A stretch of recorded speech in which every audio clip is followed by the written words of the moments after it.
Protein पाया जाता है, क्योंकि अगर प्रोटीन की क्वालिटी अच्छी ना हो तो किसी भी खाने में कितना भी ज्यादा प्रोटीन पाए जाने का कोई भी मतलब नहीं बनता। और यहाँ ये भी समझना जरूरी है कि प्रोटीन सिर्फ मसल बिल्ड करने के लिए ही नहीं, जबकि हार्मोन और एंजाइम के प्रोडक्शन, टिश्यू रिपेयर, बाल, हड्डी और त्वचा की अच्छी सेहत के लिए भी बहुत जरूरी होता है। और यही वजह है कि जो लोग कोई भी जिम या एक्सरसाइज नहीं करते, उनके शरीर को भी 0.8 ग्राम पर केजी बॉडी वेट के हिसाब से प्रोटीन लेना बहुत जरूरी होता है, जिसका मतलब है कि एक 7 किलो के व्यक्ति को दिन भर में कम से कम 40 से 50 ग्राम प्रोटीन अपने खाने के जरिए पूरा करना बहुत जरूरी होता है। और इस पूरी वीडियो को देखने के बाद आपको अंदाजा हो जाएगा कि किस खाने में कितना प्रोटीन होता है और किस खाने में पाए जाने वाला प्रोटीन शुद्ध और प्योर होता है। कुछ दिनों पहले मैंने एक वीडियो में डिटेल में बताया था कि प्रोटीन होता क्या है और इसकी कमी को किन किन खाने की चीजों के जरिए पूरा किया जा सकता है। लेकिन आज के इस वीडियो में हम प्रोटीन वाले 10 खाने की चीजों को अपने लिस्ट में शामिल करेंगे और उसमें प्रोटीन की क्वांटिटी और क्वालिटी दोनों ही जानने की कोशिश करेंगे। लेकिन यहाँ सवाल भी उठता है कि आखिर किसी भी खाने में प्रोटीन की क्वांटिटी के साथ साथ उसकी क्वालिटी का ध्यान रखना क्यों जरूरी होता है। दोस्तों, हाई क्वालिटी प्रोटीन का फायदा यह है कि आप उसे दिन भर की प्रोटीन इंटेक के हिसाब से डेली भी खा सकते हैं, जबकि लो क्वालिटी प्रोटीन फूड कभी कभी या फिर लिमिट में ही इस्तेमाल करना चाहिए। प्रोटीन की क्वालिटी को 4 शर्तों में समझा जा सकता है। पहला है प्रोटीन परसेंटेज, जिसका मतलब है कि जिस प्रोटीन फूड में कार्बोहाइड्रेट और फैट की जितनी कम मात्रा होती है, प्रोटीन की क्वालिटी उतनी ही अच्छी मानी जाती है और ऐसे प्रोटीन फूड को लीन सोर्स ऑफ प्रोटीन फूड भी कहा जाता है। दूसरा है अमाइनो एसिड प्रोफाइल। दोस्तों, प्रोटीन अमाइनो एसिड से मिलकर बना होता है और हमारे शरीर को 9 तरीके के एसेंशियल अमाइनो एसिड की जरूरत पड़ती है, जिसे अपने खाने के जरिए पूरा करना होता है। और हाई क्वालिटी प्रोटीन फूड उसे ही कहा जाता है जिसमें पूरे 9 अमाइनो एसिड मौजूद हो।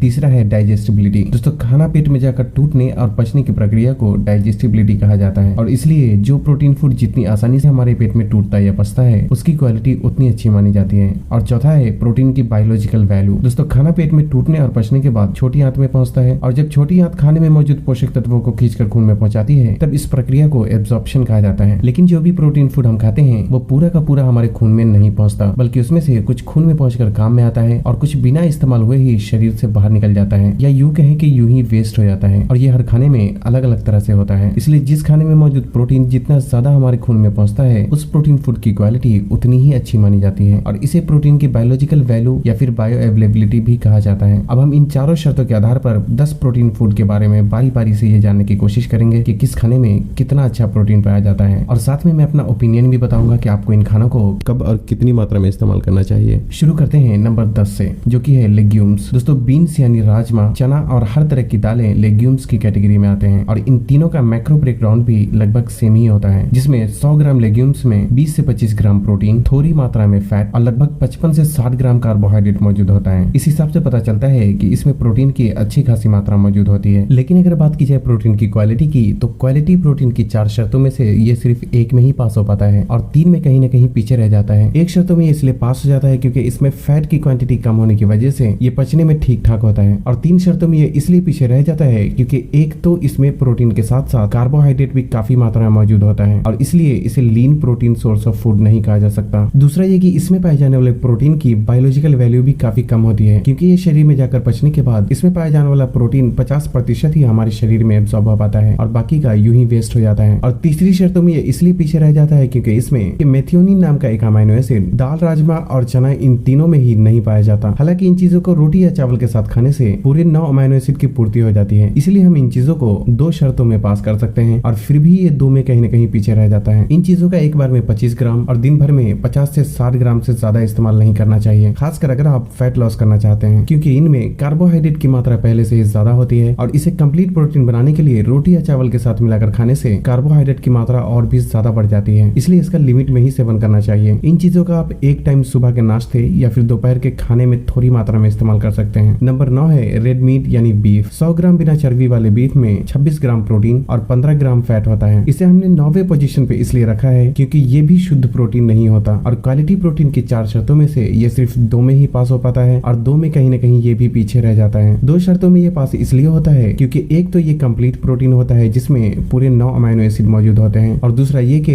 इसमें पाए जाने वाले प्रोटीन की बायोलॉजिकल वैल्यू अच्छी होती है, जो कि शरीर में पचने के बाद लगभग 80% प्रोटीन हमारे शरीर में एब्सॉर्ब हो जाता है। और जो 2 शर्तों में ये पीछे रह जाता है उसमें से पहला तो ये है कि इसमें प्रोटीन के साथ साथ फैट भी काफी मात्रा में मौजूद होता है, इसलिए इसे lean protein source of food नहीं कहा जा सकता। और दूसरा ये कि फैट ज्यादा होने की वजह से ये पचने में भी बहुत ही मुश्किल होता है। बात की जाए अगर इसके इस्तेमाल की, तो आपको इसे रेगुलर इस्तेमाल नहीं करना चाहिए क्योंकि इसमें सैचुरेटेड फैट की मात्रा ज्यादा होने की वजह से इसके ज्यादा ज्यादा मात्रा में इस्तेमाल करने से ये शरीर में बुरे कोलेस्ट्रॉल की मात्रा को बढ़ा सकता है और यही वजह है कि आप इसका कभी कभी तो इस्तेमाल कर सकते हैं, लेकिन कंटिन्यू इस्तेमाल बिल्कुल भी ना करें। नंबर 8 है मूंगफली। 100 ग्राम मूंगफली में 26 ग्राम प्रोटीन, 16 ग्राम कार्बोहाइड्रेट और लगभग 50 ग्राम फैट मौजूद होता है। इसमें प्रोटीन अच्छी खासी मात्रा में मौजूद तो होता है, लेकिन साथ ही इसमें फैट भी बहुत ज्यादा मात्रा में पाया जाता है। हालांकि इसमें पाए जाने वाला फैट ज्यादातर अनसैचुरेटेड होता है, इसलिए इसका नियमित मात्रा में सेवन करने से ये शरीर को फायदा ही पहुंचाता है और यही वजह है कि मूंगफली को प्रोटीन का नहीं बल्कि हेल्थी फैट का प्राइमरी सोर्स माना जाता है। लेकिन अगर बात की जाए प्रोटीन की क्वालिटी की, तो ये क्वालिटी प्रोटीन की चारों शर्तों में कहीं न कहीं पीछे रह जाता है, क्योंकि एक तो ये लीन प्रोटीन नहीं होता है, क्योंकि इसमें फैट के साथ कार्बोहाइड्रेट भी काफी मात्रा में मौजूद होता है। इसकी डाइजेशन और बायोलॉजिकल वैल्यू भी काफी कम होती है। साथ ही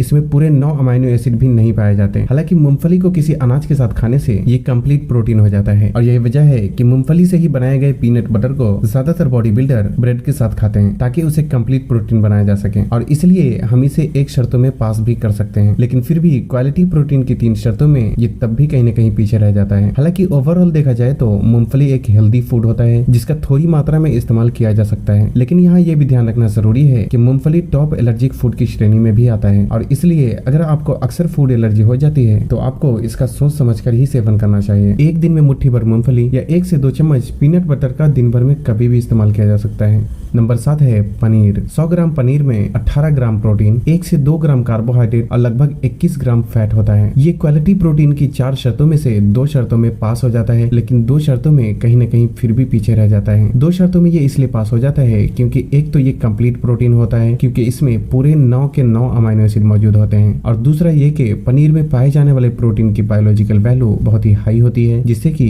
80 से 85% प्रोटीन हमारे शरीर में अच्छी तरह एब्सॉर्ब हो जाता है और बहुत कम ही वेस्ट हो पाता है। और 2 शर्तों में ये इसलिए पीछे रह जाता है क्योंकि इसमें प्रोटीन के साथ साथ फैट भी काफी मात्रा में मौजूद होता है, जिससे कि इसे lean protein source of food नहीं कहा जा सकता और साथ ही इसमें फैट ज्यादा होने की वजह से ये पचने में भी थोड़ा भारी हो जाता है। इसमें खासकर सैचुरेटेड फैट की मात्रा ज्यादा होने की वजह से 50 से 100 ग्राम से ज्यादा इसका इस्तेमाल नहीं करना चाहिए। इसका हफ्ते में 2 से 3 बार नाश्ते या दोपहर के खाने में इस्तेमाल करना ज्यादा बेहतर ऑप्शन हो सकता है। नंबर 6 है सोया चंक्स। 100 ग्राम सोया चंक्स में 52 ग्राम प्रोटीन, 33 ग्राम कार्बोहाइड्रेट और फैट ना के बराबर मौजूद होता है। वैसे सोया चंक्स एकमात्र ऐसा फूड है जिसमें सबसे ज्यादा प्रोटीन पाया जाता है, लेकिन अगर बात की जाए प्रोटीन की क्वालिटी की तो उस बारे में ये क्वालिटी प्रोटीन की 4 शर्तों में से सिर्फ 2 शर्तों में पास होता है और 2 शर्तों में फिर भी कहीं न कहीं पीछे रह जाता है। 2 शर्तों में ये पास इसलिए हो जाता है क्योंकि एक तो ये complete protein source of food होता है क्योंकि इसमें पूरे 9 अमाइनो एसिड मौजूद होते हैं और दूसरा ये कि इसमें फैट की मात्रा कम होने की वजह से ये पचने में भी ठीक ठाक होता है और बाकी की 2 शर्तों में ये इसलिए पीछे रह जाता है क्योंकि एक तो ये लीन सोर्स ऑफ प्रोटीन नहीं होता क्योंकि इसमें प्रोटीन के साथ साथ कार्बोहाइड्रेट भी काफी मात्रा में मौजूद होता है, जिससे कि इसे लीन सोर्स ऑफ प्रोटीन नहीं कहा जा सकता और दूसरा ये कि सोया चंक्स में पाए जाने वाला प्रोटीन की बायोलॉजिकल वैल्यू उतनी अच्छी नहीं होती, जिसकी वजह से ये पेट में पचने के बाद इसमें मौजूद लगभग 60% प्रोटीन ही शरीर में एब्सॉर्ब हो पाता है और बाकी का यूं ही वेस्ट हो जाता है। साथ ही सोया प्रोडक्ट में नेचुरली फाइटोएस्ट्रोजन नाम का हार्मोन मौजूद होता है, इसलिए इसके ज्यादा मात्रा में इस्तेमाल करने से ये शरीर के हार्मोन के संतुलन को बिगाड़ सकता है। लेकिन फिर भी दिन भर में 50 ग्राम तक सोया चंक सेफली कंज्यूम किया जा सकता है। नंबर 5 है अंडा। एक एवरेज साइज के अंडे में 6 ग्राम प्रोटीन और 5 ग्राम फैट मौजूद होता है। ये क्वालिटी प्रोटीन की 4 शर्तों में से 2 शर्तों में पास हो जाता है और 2 शर्तों में ये भी कहीं न कहीं पीछे रह जाता है। ये 2 शर्तों में पास इसलिए होता है क्योंकि अंडा एक कंप्लीट प्रोटीन फूड होने के साथ साथ इसकी बायोलॉजिकल वैल्यू भी बहुत ही हाई होती है क्योंकि अंडा शरीर में पचने के बाद लगभग पूरा का पूरा 100% शरीर में एब्सॉर्ब हो जाता है और 2 शर्तों में ये इसलिए पीछे रह जाता है क्योंकि एक तो इसमें प्रोटीन के साथ साथ फैट भी काफी मात्रा में मौजूद होता है, जिससे कि इसे लीन सोर्स ऑफ प्रोटीन नहीं कहा जा सकता और साथ ही इसमें फैट ज्यादा होने की वजह से ये पचने में भी थोड़ा हेवी हो जाता है। अगर आप अंडे को पीले वाले हिस्से के साथ खाते हैं तो दिन भर में 2 से 3 अंडे से ज्यादा आपको इस्तेमाल नहीं करना चाहिए और अगर आप बहुत ही एडवांस लेवल पे ट्रेनिंग करते हैं तो 1-2 अंडे की मात्रा बढ़ाई जा सकती है। वैसे तो इसे दिन में कभी भी इस्तेमाल किया जा सकता है, लेकिन सबसे अच्छा ये है कि इसका सुबह नाश्ते में इस्तेमाल किया जाए। नंबर 4 है काउ मिल्क यानी गाय का दूध। आधा लीटर गाय के दूध में 17 ग्राम प्रोटीन, 5 ग्राम फैट और लगभग 26 ग्राम कार्बोहाइड्रेट मौजूद होता है। क्वालिटी प्रोटीन की 4 शर्तों में से गाय का दूध लगभग 3 शर्तों में पास हो जाता है। 3 शर्तों में ये पास इसलिए हो जाता है क्योंकि एक तो ये कंप्लीट प्रोटीन होता है, दूसरा ये कि पचने में ना तो बहुत ही ज्यादा मुश्किल और ना ही बहुत ज्यादा आसान होता है और इसलिए डाइजेस्टिबिलिटी में भी हम इसे मीडियम मानकर चल सकते हैं और तीसरा ये कि दूध में पाए जाने वाले प्रोटीन की बायोलॉजिकल वैल्यू भी बहुत ही हाई होती है, जिससे कि ये पचने के बाद 90% से भी ज्यादा हमारे शरीर में एब्सॉर्ब हो जाता है। और एक शर्तों में ये पीछे इसलिए रह खाया जाता है क्योंकि इसमें प्रोटीन के साथ साथ कार्बोहाइड्रेट भी काफी मात्रा में मौजूद होता है और इसलिए इसे लीन सोर्स ऑफ प्रोटीन फूड नहीं कहा जा सकता। अगर आप एक्सरसाइज करते हैं तो पाव लीटर से हाफ लीटर तक दूध अपनी जरूरत के हिसाब से इस्तेमाल किया जा सकता है और बेहतर है कि इसका रात में खाने से 1-2 घंटे बाद और सोने से कम आधे घंटे पहले इस्तेमाल किया जाए। नंबर 3 है मछली। वैसे तो अलग अलग मछली में प्रोटीन की क्वांटिटी और क्वालिटी दोनों ही अलग अलग होती है, लेकिन जो मछली अंदर से जितनी सफेद होती है उसमें प्रोटीन की उतनी ही ज्यादा मात्रा और उतनी ही अच्छी क्वालिटी का प्रोटीन मौजूद होता है। जैसे कि टेलापिया, पॉम्फ्रेट, रोहू और कतला जैसी कुछ मछलियों के नाम हैं जिसमें हाई क्वालिटी प्रोटीन मौजूद होता है। इस तरह की 100 ग्राम मछली में 17 से 25 ग्राम प्रोटीन होता है, जबकि कार्बोहाइड्रेट और फैट ना के बराबर मौजूद होता है। बात की जाए प्रोटीन की क्वालिटी की तो ये क्वालिटी प्रोटीन की लगभग चारों शर्तों में पास हो जाता है और इसलिए 100 ग्राम फिश खाने में इस्तेमाल किया जा सकता है। नंबर 2 है चिकन ब्रेस्ट। दोस्तों चिकन के दूसरे बॉडी पार्ट में प्रोटीन के साथ साथ फैट भी मौजूद होता है, लेकिन चिकन के सीने वाले हिस्से में हाई क्वालिटी प्रोटीन पाया जाता है। इसलिए 100 ग्राम चिकन ब्रेस्ट में 31 ग्राम प्रोटीन, 0 ग्राम कार्बोहाइड्रेट और ना के बराबर फैट मौजूद होता है। इसलिए ये क्वालिटी प्रोटीन की लगभग चारों शर्तों में पास हो जाता है। चिकन ब्रेस्ट में हाई क्वालिटी प्रोटीन होने की वजह से ज्यादातर बॉडी बिल्डर भी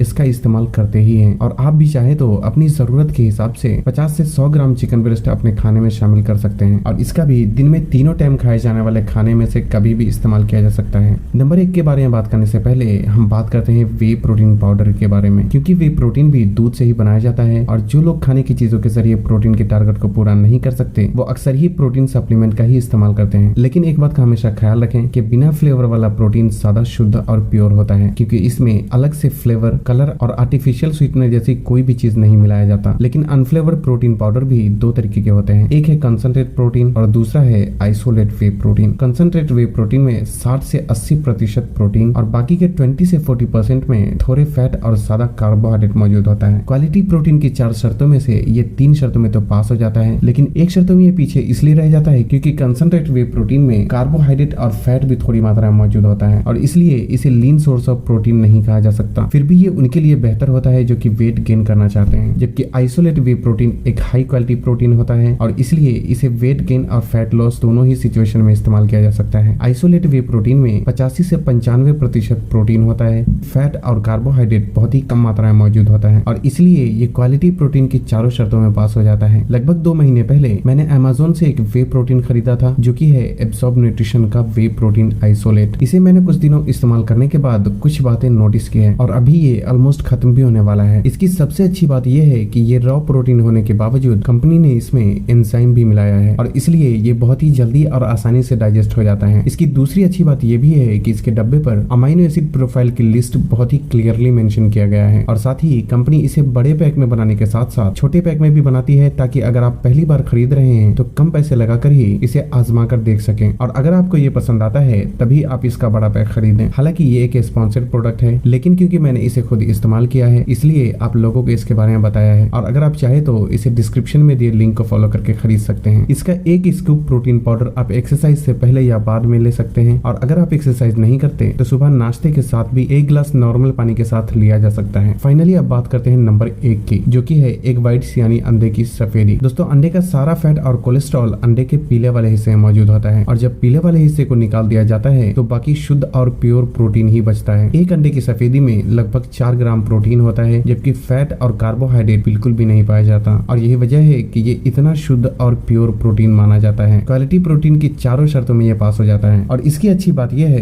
कि आप बिना किसी मसाले का इस्तेमाल किए भी सिर्फ उबाल कर ही इसे खा सकते हैं और यही वजह है कि सर्दी गर्मी किसी भी मौसम में इसका इस्तेमाल किया जा सकता है। साथ ही इसे सुबह, दोपहर, शाम, रात, एक्सरसाइज से पहले और एक्सरसाइज के बाद कभी भी इस्तेमाल किया जा सकता है और इतना ही नहीं, अपने वजन और दिन भर के प्रोटीन इंटेक के हिसाब से आप इसे डेली 5, 10, 15 या फिर 20 एग व्हाइट्स का भी इस्तेमाल कर सकते हैं। यहाँ इस बात का भी ख्याल रखना जरूरी है कि अब तक मैंने जो भी इस वीडियो में बताया है आपको उन सभी खाने का एक ही दिन इस्तेमाल नहीं करना है, बल्कि इन सभी खाने में से जो आपको पसंद आता है उसे हफ्ते में बारी बारी से अपने प्रोटीन इंटेक के